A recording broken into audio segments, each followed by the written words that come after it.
Welcome to our channel. Today we how to enable Google location sharing on Android. Quick tutorial step by step clearly. Unlock your Android device and go to the home screen. Locate and tap on the Settings app. Scroll down until you find Location and tap on it. Ensure that the location services are turned on. Now, look for Google Location Accuracy and tap on it. Enable Improve Location Accuracy if it's not already turned on. Go back to the Location menu. Tap on Share Your Location. You will see options for sharing your location. Select the method you want to use, like share with friends or share with specific contacts. If you choose to share with friends, tap on Add People. Select the contacts you wish to share your location with. Choose how long you want to share your location. Tap Share to confirm your selection. Your shared location will now be accessible to the chosen contacts.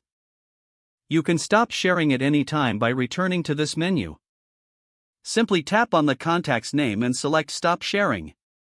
Now you have successfully enabled Google Location sharing on your Android device.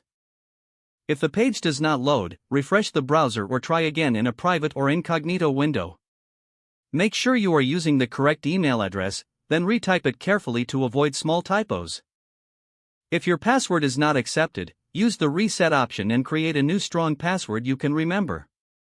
Check your spam folder for verification or security emails, then complete any requested confirmation steps.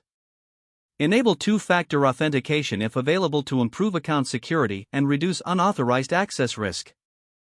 After signing in, review your profile details so your contact information and settings are accurate and current. If you see an error message, note it down and try again after restarting your device and internet connection.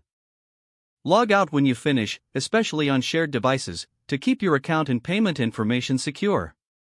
If the page does not load, refresh the browser or try again in a private or incognito window. Make sure you are using the correct email address, then retype it carefully to avoid small typos. If your password is not accepted, use the Reset option and create a new strong password you can remember. Check your spam folder for verification or security emails, then complete any requested confirmation steps.